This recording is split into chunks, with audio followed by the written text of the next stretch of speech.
là. Au commencement, il y a cette blessure dans le dos, conséquence d'un coup de poignard reçu par le jeune Hilaire Aïssi le 10 septembre 2021. En le conduisant à l'hôpital central de Yaoundé, sa famille est loin d'imaginer qu'il serait dans cet état quelques jours plus tard.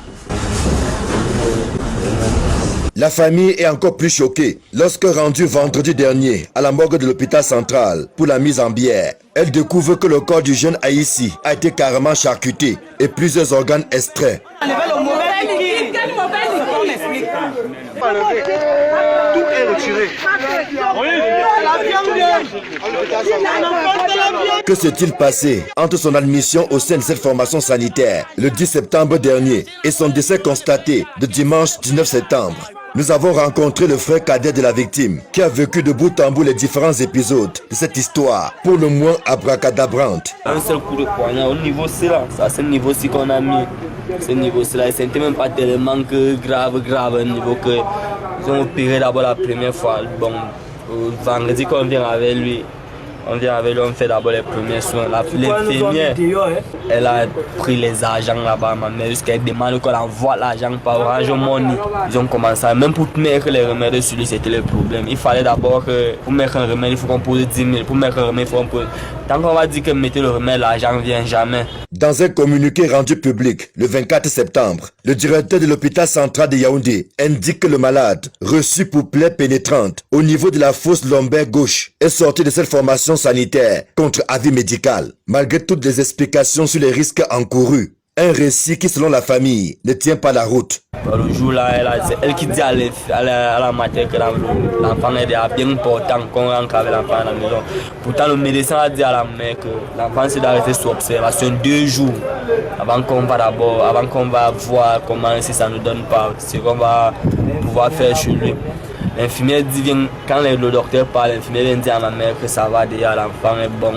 Comme tu n'as pas l'argent, comme elle suivait ma mère pleurer par rapport à l'argent, qu'elle n'a pas les moyens. C'est l'infirmière qui dit à la matin que ça va, l'enfant est important. L'enfant elle jusqu'à faire accompagner la matin en route avec mon grand frère. Ils sont arrivés en route, elle les a mis dans le taxi, ils sont rentrés à la maison. Toujours est-il que lorsque la famille ramène le malade le 14 septembre, aucune trace de son récent séjour n'est visible nulle part. On recommence encore, on commence à fouiller, on veut voir son action, on l'a enregistré le jour qu'il est venu. On commence à fouiller, à notre grande surprise, même le nom, même enregistré, rien, on donne tout, même tout là, tous les factures, tout ce que ma mère payait. Elles n'ont rien enregistré là-bas, rien. Rien que bon, les petits papiers des remèdes qu'elle-même payait, on l'a donné, on l'a. C'est ça qu'on commence à vendre.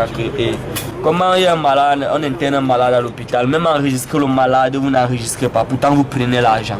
Ce retour sonne en réalité comme la fin du séjour terrestre du jeune Aïssi, tout juste âgé de 22 ans. Le directeur de l'hôpital central fait état d'un certain nombre de traitements administrés aux malades, jusqu'à son décès dans un tableau de sepsis généralisé. La famille est catégorique. La blessure consécutive au coup de poignard ne pouvait pas engager le pronostic vital du petit Aïssi.